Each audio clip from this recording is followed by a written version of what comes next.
जब भी किसी डिफिनेशन या फार्मूले की बात होती है तो हम अक्सर भूल जाते हैं। इसका कारण क्या है? क्योंकि हम इसे सही कॉन्सेप्ट से समझते नहीं हैं। तो चलिए फ्रेंड्स, मैं आपको बताता हूं कि हमें कैसे डिफिनेशन को याद करना चाहिए, उसके तरीका क्या है, और ताकि हम लंबे समय तक इन चीज़ों को याद रख पाएँ।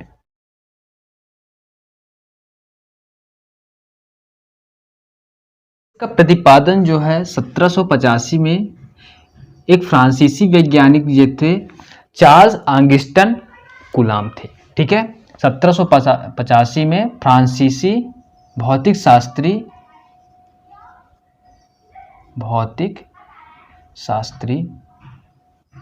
लिख लीजिए इनका पूरा नाम। कूलॉम का जो पूरा नाम है चार्ल्स ऑगस्टिन कूलॉम।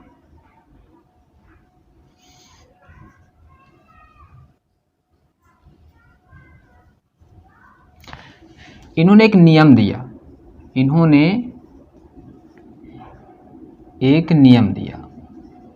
और उसे हम क्या बोलते हैं? Coulomb law. ठीक है, एक नियम दिया जिसे हम क्या कहते हैं? कूलॉम का नियम, जिसे हम क्या बोलते हैं? कूलॉम का नियम। ठीक है,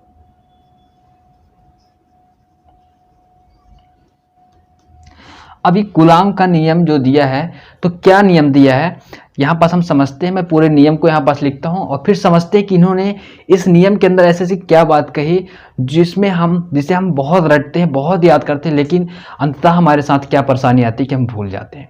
मैं आपको बताने वाला हूँ कि इस डिफिनेशन के अंदर क्या है। तो इस नियम के अनुसार,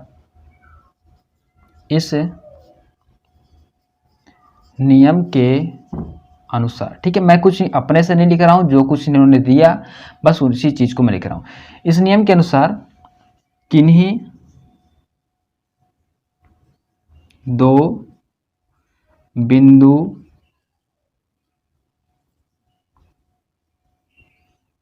आवेशों के स्क्रीनशॉट लेना है ताकि देखिए फ्रेंड्स, बात इतनी सी है।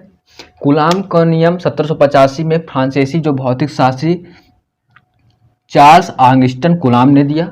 इतनी बात क्लियर। अब इन्होंने एक नियम दिया। इन्होंने क्या नियम दिया है यहाँ पास हमने पूरा एक लिख दिया है। अब इस नियम को समझते हैं कि इसमें क्या क्या बातें लिखी हुई है, बिल्कुल पिक्चर क्लियर हो जाएगा। ठीक है, मैं ये चीजें हटा रहा हूँ, आप सबने स्क्रीनशॉट ले लिया, मैं ऐसे आशा करता हूँ। नियम को समझते हैं। देखिए, बिल्कुल भी रटने की आवश्यकता नहीं है। इस चीज को आप रटना छोड़ देंगे और बिल्कुल भी आप जब भी इस डिफिनेशन लिखेंगे या फिर किसी को बताएंगे तो अपनी समझ से बताएंगे कि हम आखिरकार कूलॉम का नियम कहता क्या है और क्या चीजें हैं यहाँ पास। ठीक है, देखिए हम इस नियम के अनुसार चलते हैं। जो कुछ यहाँ पास है, देखिए यहाँ पास लिखा हुआ इस नियम के अनुसार किन्हीं दो बिंदु हम लेते हैं, एक बिंदु ये, इसको हम ए पॉइंट दे देते हैं, इसको बी पॉइंट दे देते हैं। किन्हीं दो बिंदु आवेश, हम इसको आवेश भी दे देते हैं इन बिंदुओं को, Q1 आवेश और एक Q2 आवेश। ठीक है, मान लेते हैं किन्हीं दो बिंदु आवेशों के बीच लगने वाला बल, ये दो आवेश हैं। ठीक है, दो बिंदु हैं और दो बिंदुओं के बीच Q1 है। ठीक है, इनके बीच लगने वाला बल,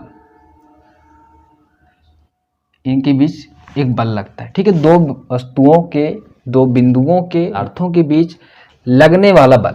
ठीक है, ये बल हो गया। उन आवेशों के परिमाण के गुणनफल के अनुक्रमानुपाती होता है। पॉइंट नंबर 1 क्या कह रहा है, ध्यान से सुनिए, फिर से मैं बोल रहा हूं।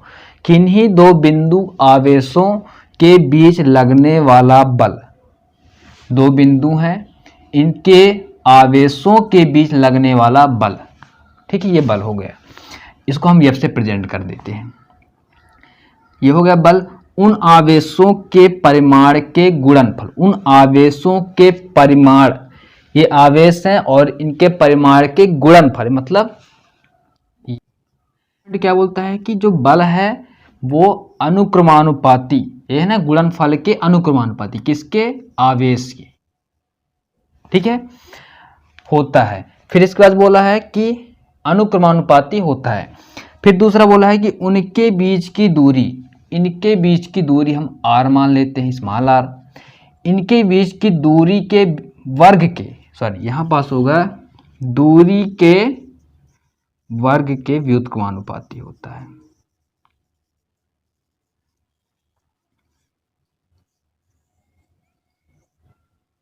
ठीक है, फिर से एक स्क्रीनशॉट ले, यहां पास वर्ग लिख लीजिएगा।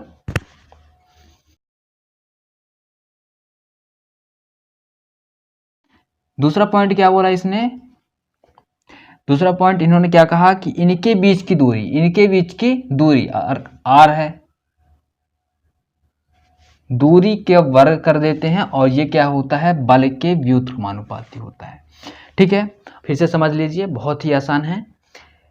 इस नियम के अनुसार क्या है, किन्हीं भी दो बिंदु, देखिए बिल्कुल भी याद रटना नहीं है, इसको बार बार समझना है कि कोई भी दो बिंदु हम लेते हैं और इन दोनों बिंदुओं के जो आवेश हैं Q1 Q2, इनके बीच लगने वाला जो भी बल है, ये जो बल है, ठीक है, ये जो बल है, इनके बीच जो लगने वाला बल है, इस बल के क्या होते हैं, अनुक्रमानुपाती। बीच की दूरी, अब मतलब ये इन आवेशों के बीच की दूरी के वर्ग के, दूरी के वर्ग के व्युत्क्रमानुपाती होता है। किसके व्युत्क्रमानुपाती होता है, बल के। तो मैं उम्मीद करता हूँ कि चीज़ें समझ में आई होगी। अब इसको तो आपने लिख लिया होगा, ठीक है, डिफिनेशन आपको बिल्कुल भी नहीं रटना है, आपको बस पहला पॉइंट ये, दूसरा पॉइंट ये, इन दोनों की पॉइंट को याद रखना है। ठीक है, चलिए इसको मैं हटा रहा हूँ। कूलाम ने हमें पहला क्या बोला कि F इक्वल टू जो होता है Q1 और Q2 के, हम इसको 1 नंबर देकर छोड़ देते हैं। और दूसरा हम बात बोला कि जो बल होता है ये दोनों आवेशों के बीच के वर्ग के व्युत्क्रमानुपाती होता है। ठीक है, अब हम क्या करते हैं, 1 और 2 को मिला देते हैं, 1 और 2 से। देखिए इसमें भी F है, इसमें भी F है, तो F क्या हो जाएगा, दोनों को मिलाकर लिखने पर Q1 अपान Q2 r²। दे देते हैं, तीसरा नंबर दे देते हैं। ठीक है, स्क्रीनशॉट ले।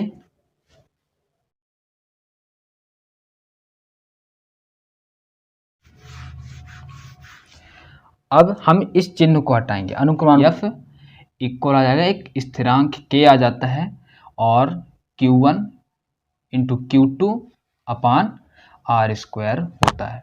ठीक है, इस K के कई सारे वैल्यूज होते हैं, ये कूलाम का नियम है जो कूलाम ने, ठीक है, एक चौथा नंबर हो गया।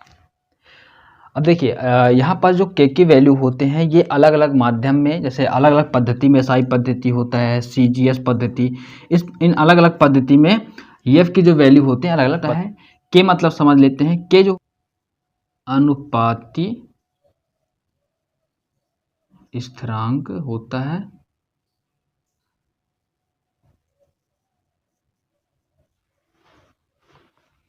यहाँ पर जैसे दो पदार्थ हैं, जैसे दो वस्तु हैं, ए वस्तु बी वस्तु, इनके बीच क्या रखा हुआ है, क्या कोई पदार्थ रखा हुआ है, जैसे कि हम कुछ पदार्थ डाल, जैसे यहाँ पास हम रेत डाल दें, ठीक है, दो वस्तुओं के बीच एक ये चीज़ हो गया, ठीक है, या फिर हम इसके बीच एयर है, एयर मतलब हवा, तो दो वस्तुओं के बीच क्या है, तो ये K निर्धारित करता है। ठीक है, यदि हवा है तब क्या वैल्यू होंगे, यदि रेत यानी कोई पदार्थ रखा हुआ है, कोई माध्यम है, तो हम फिर उसकी वैल्यू फिट करते हैं। देखिए समझते हैं इसको, यानी कि सीधा सा तात्पर्य है कि जो मान है किस पर निर्भर करता है, माध्यम पर निर्भर करता है। ठीक बात है, वो बिंदु आवेशों के बीच के माध्यम के मापन पर निर्भर करता है। ठीक है,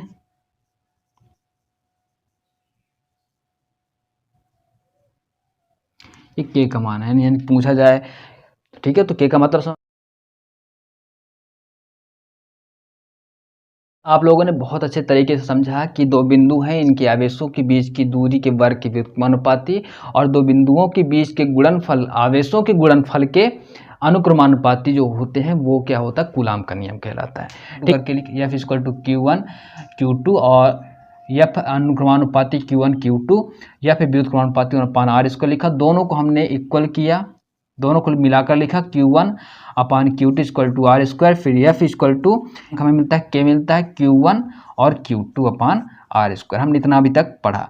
अब इस हम K के बारे में पढ़ते हैं कि जब K अब आपके लिए बहुत ही काम के आएगा। K के लिए हम पढ़ेंगे, ठीक है, इसका हम SI पद्धति में पढ़ेंगे। यदि पहला चीज, यदि दो बिंदुओं के बीच यानी दो आवेशों के बीच, दो बिंदु आवेशों के बीच क्या हो, हवा या निर्वात हो, बात समझना, निर्वात हो, दो बिंदु हैं उनके बीच हवा है या निर्वात यानी कि कुछ है ही नहीं, तो हम K की वैल्यू क्या रखेंगे, K = 1/4πε0 होता है, जहां एप्सिलॉन बराबर होता है, जहां एप्सिलॉन की जो वैल्यू होती बराबर होता है निर्वात में निरपेक्ष विद्युतशीलता।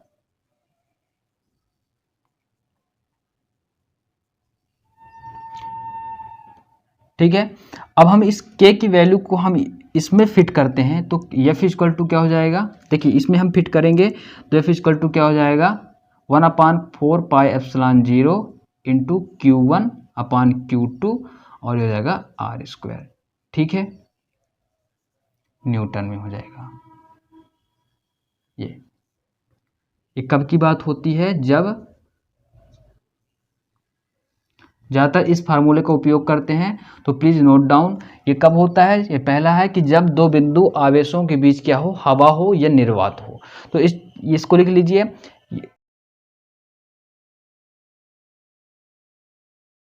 अब देखिए दूसरा चीज क्या है यहाँ पास, जब दो बिंदु आवेशों के मध्य क्या हो, कोई वस्तु, माध्यम हो, कोई माध्यम हो, ठीक है, माध्यम यानी कोई वस्तु हो, तब क्या करेंगे, F की जो वैल्यू होगी वहाँ पास कोई परावैद्युतांक आ चुका है, इसलिए 1/4πε0 और वहाँ पास K रखेंगे, ठीक है। देखिए हवा तो होगा ही, हवा के साथ साथ कोई वस्तु हम रख देते हैं, निर्वात था तो हमने 1/4πε0 रखा। अब यदि ये स्मॉल K है, इसको हम स्मॉल K से प्रेजेंट करेंगे, ठीक है, स्मॉल K से, और इसको हम कैपिटल K से, तो यहाँ कैपिटल K जो है ये परावैद्युतांक को दर्शाता है, इसको दर्शाता है, परावैद्युतांक को दर्शाता है। अब यहाँ पर जो ε0 और K है, तो ε0 और K बराबर होता है एप्सिलॉन।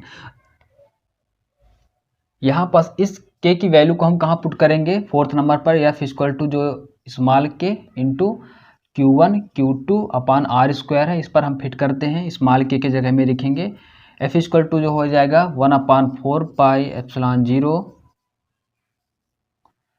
और ये हो जाएगा × 1/K और क्या आ जाएगा Q1/Q2/r², ठीक है, ये हो जाएगा न्यूटन, यहाँ पास लिख लीजिए न्यूटन,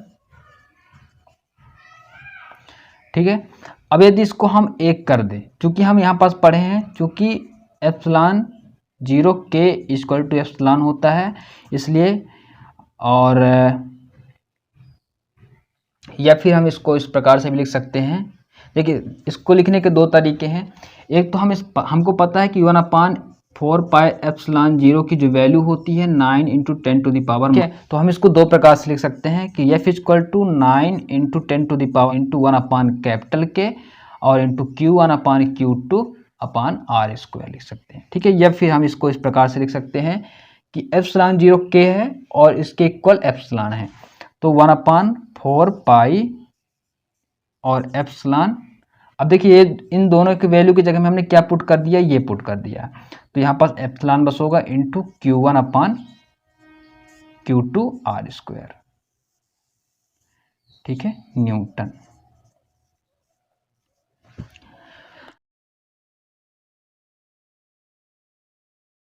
आप सबने एसआई पद्धति सीखा, अब मैं आपको सीजीएस पद्धति सिखाता हूँ। इसमें भी दो बातें आती है सीजीएस। पहला बात है वही वायु निर्वात हो, तो हम यहाँ पास स्मॉल के की वैल्यू 1 रखेंगे, यानी कि एफ इक्वल टू अगर स्मॉल के की वैल्यू हम 1 रख दें इंटू Q1/Q2 बटे आर स्क्वायर, तो ये कितना हो जाएगा, एफ इक्वल टू हो जाएगा Q1/Q2 आर स्क्वायर।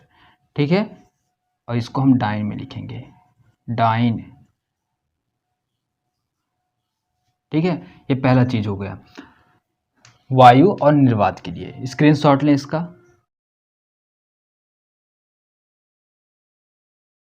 अब यदि दूसरा क्या हो, कोई वायु के अतिरिक्त कोई क्या हो, वायु या निर्वात हो।